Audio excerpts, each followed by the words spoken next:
tell you what that acronym means, I want you guys to orderly fashion. Come on up, one at a time. We'll go this way, 2 rows at a time, and it's like a buffet line. Just pick one of these, but don't look at it. So hurry up, let's do this. Quick, okay, go this way. This way, everybody this way. Go ahead, get one. Take one and have your seat. Don't look at it. Don't look at it. I'll show you. Keep going, come on.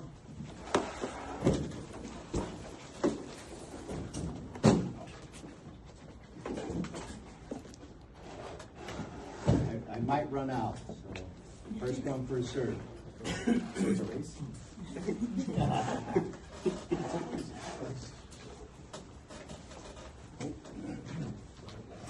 That's it, that's it, that's it. No, go.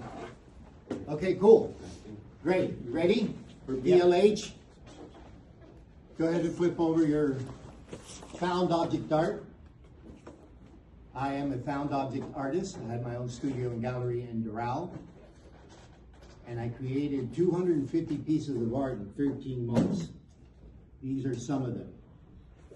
Very simple. PLH is peace, love, and happiness. Peace, I'm a child of the 60s, and that's the symbol of peace. A very simple, probably one of the first emojis. The next one, easy, anybody can draw that, a heart.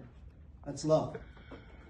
And then happiness, if you saw the movie Forrest Gump, there's a happy face. Happy face was created in that movie. I don't know how true that story is.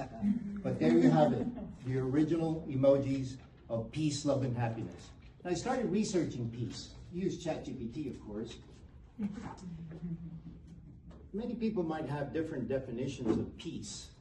So what is peace? Is it the absence of war? Turns out that if you include small-scale skirmishes, tribal conflicts, and documented wars, the total number of wars since man has been on this earth ranges from 10,000 to over 100,000 conflicts over history. We've never had peace, true peace. So how are you going to find peace? I talk to my children. I see my children fighting. When they were young, now they're teenagers, they fight even more. And I just say to them, holy cow, now I know why people are fighting in Syria and in Israel, everywhere, because if you can't get along with your brother and your sister, how can the world get along? Get along with each other, find peace. The next one is love. This is something that's used in almost every wedding you've been to, I'm sure. And it's Paul's first letter to the Corinthians, chapter 13:13. It says, and now these three remain faithful to love, but the greatest of these is love. This verse concludes a chapter often referred to as the love chapter, where the Apostle Paul describes the qualities and importance of love in the Christian faith. It emphasizes that while faith and hope are essential virtues, love surpasses them in significance and enduring value. The great late Dr. Martin Luther King Jr., whose day we celebrate Monday, said, you cannot fight hate with hate. It has to be fought with love. So we need more love in the world. And I give you this little piece of art to remind you of that. Now let's put peace and love in the context of happiness. What makes you happy? How do you find happiness? Through peace and through love. Happiness, in the context of peace and love, can be understood as a state of contentment, fulfillment, and harmony that arises from the deep connections with oneself, others, and the world. Here's how they interact. You can have external peace, which you talk about as an elusive goal. Never been in the world, never had it. And you can have global peace, which we've also never had. But you can have inner peace. Inner peace through love. Now, in the context of happiness through love, you have self-love. You have to love yourself first. If you hate yourself, it's hard to love others. You have romantic love, usually between a man and a woman.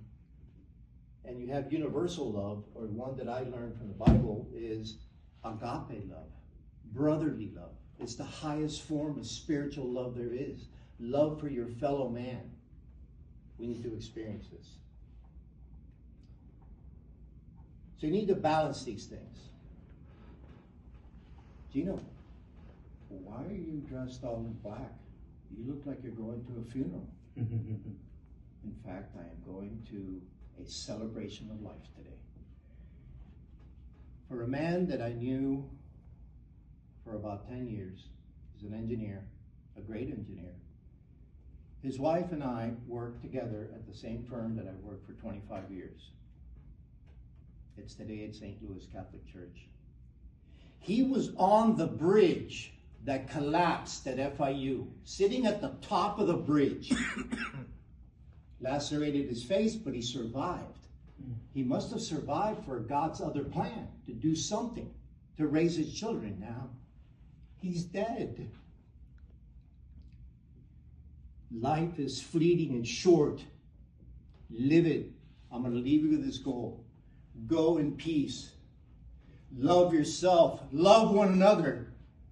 And find true happiness, because it's short. Mr. Toastmaster.